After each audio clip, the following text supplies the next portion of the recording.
কেমন আছেন সবাই? আশা করছি অনেক অনেক ভালো আছেন। আমিও আপনাদের দোয়ায় অনেক ভালো আছি।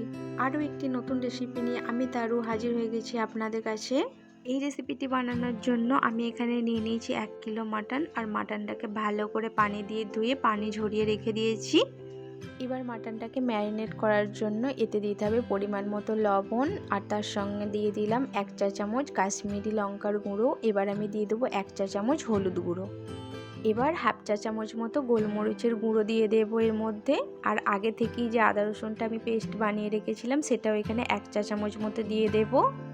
পরে আমি রান্নার শুরুতে আরও আদা রসুন পেস্ট দেব, তো এখন 1 চা চামচই দিলাম। এবার দিয়ে দেব ফেটানো টক দই 4 চা চামচ মতো। দইটা দেওয়ার পর এই সমস্ত উপকরণগুলোকে ভালো করে মাখিয়ে নিতে হবে। খুব ভালোভাবে মাখাতে হবে যাতে মশলাগুলো মাটনের মধ্যে খুব ভালো করে ঢুকে যায়। এই দেখুন আমি মাখিয়ে নিচ্ছি, ঠিক এরকমভাবেই মাখিয়ে নেবেন। আর এটাকে রেস্টে রেখে দিতে হবে প্রায় 30 মিনিট মতো একটা ঢাকনা দিয়ে। তারপর দেখবেন এই রেসিপিটার টেস্ট রান্না করার পর এত ভালো আসবে যে বাড়ির লোক বলতে বলতে হাঁপিয়ে যাবে যে এত সুন্দর রান্না কোনোদিনও খায়নি। আমি যেদিন এই রেসিপিটা বানিয়েছিলাম সেদিন আমার হাঁড়িতে একটা ভাতও ছিল না। আর সেদিনকে বাড়িতে এসেছিল ননদিনী, সে তো পুরো গুণগান করতে করতে বাড়ি গেছে যে এত ভালো রান্না হয়েছিল। তাই আপনারা অবশ্যই একবার ট্রাই করে দেখবেন।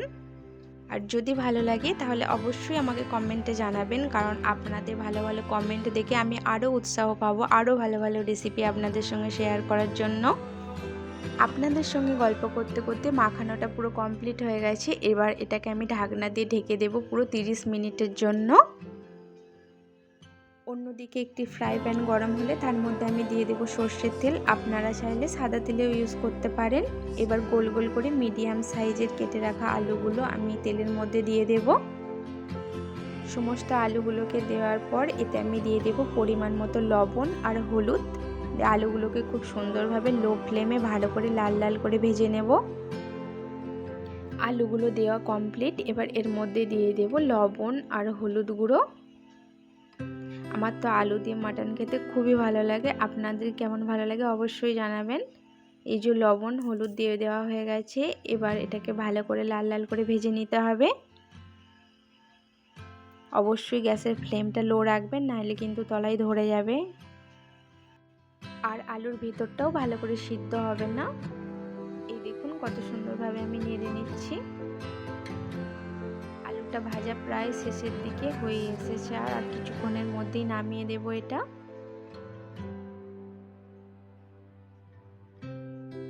দেখুন কত সুন্দরভাবে ভাজা হচ্ছে আলুগুলো।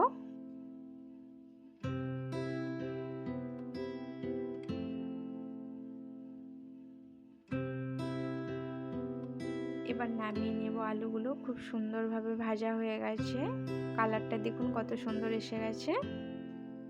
এবার একটি কড়া গরম হলে তার মধ্যে দিয়ে দেব পরিমাণ মতো সর্ষের তেল। আমার এই সর্ষের তেলটাই ভালো লাগে মাটনে, তাই আমি সর্ষের তেল ইউজ করেছি। এতে রান্নার টেস্টটা আরও বেড়ে যায়।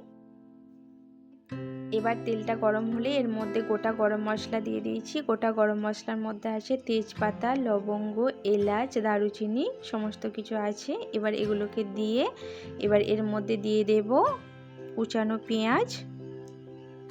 পেঁয়াজটা দেওয়ার পর এটাকে বাদামি না হওয়া পর্যন্ত খুব সুন্দরভাবে ভাজতে হবে।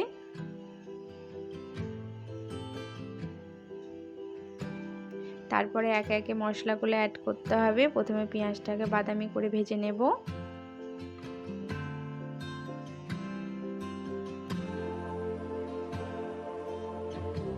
এরকমভাবেই নেড়ে চেড়ে খুব সুন্দরভাবে পেঁয়াজটাকে বাদামি করে ভেজে নিতে হবে।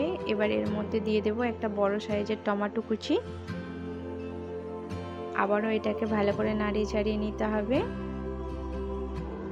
টমেটোটা গলা গলা হয়ে যাবে অনেকটা। এবার এখানে একে একে মশলাগুলো অ্যাড করতে হবে।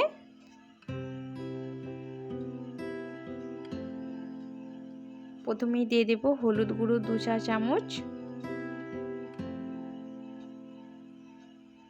এরপরে দেব ধনের গুঁড়ো 2 চা চামচ।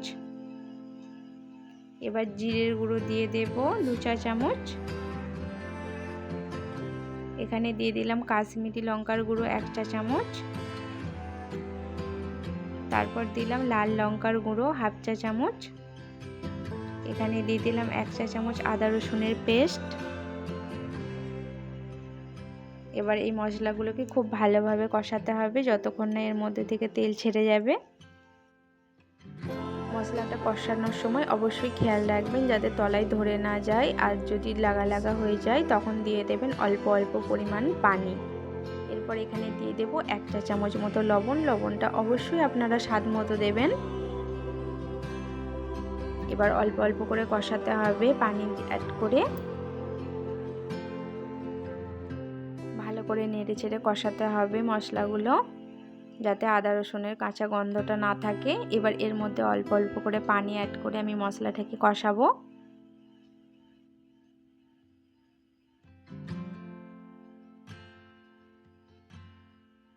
টমেটোগুলো একদম গলে গেছে খুব সুন্দরভাবে, দেখুন। এবার মশলাটা কষানো প্রায় শেষের দিকে, দেখুন তেল ছেড়ে দিয়েছে মশলা থেকে।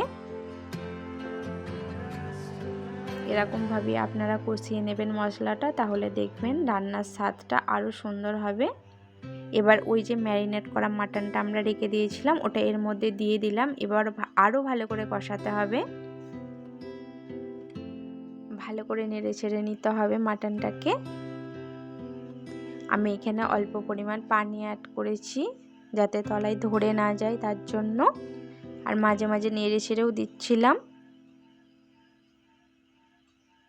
অবশ্যই লবণটা একবার চেক করে নেবেন।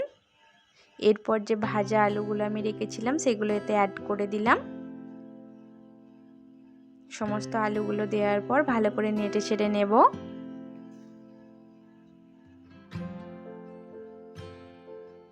দেখুন কত সুন্দরভাবে কষাচ্ছি আমি। আলু সহ মাটনটাকে এরকম ভাবেই খুব সুন্দর করে কষিয়ে নিতে হবে। যেহেতু এটা মাটন তাই কড়াতে সিদ্ধ হতে দেরি হবে, তাই আমি এখানে প্রেসার কুকারে দিয়ে দিয়েছিলাম।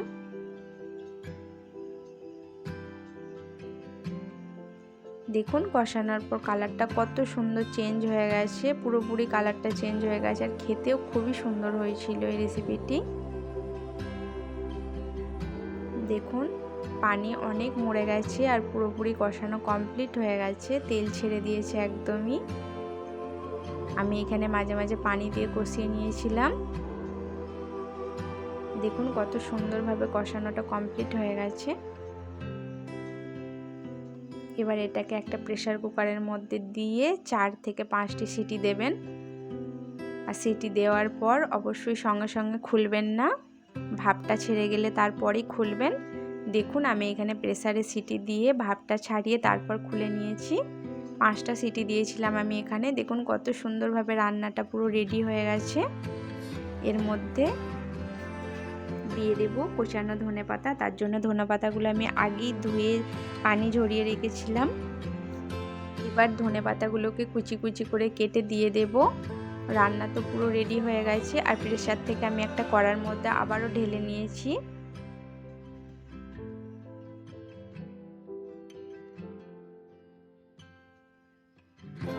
এই যে এবার এর মধ্যে আমি অ্যাড করে দিলাম গরম মশলার গুঁড়ো, আর কিছুটা ধনেপাতা বেঁচে গিয়েছিল সেটাও দিয়ে দিলাম। এবার এর মধ্যে আমি দিয়ে দেব কাসুরি মেথি। এতে ফ্লেভারটা আরো সুন্দর হবে, পুরো বিয়ে বাড়ির মতো লাগবে খেতে। দেখুন রান্না পুরোপুরি রেডি হয়ে গেছে।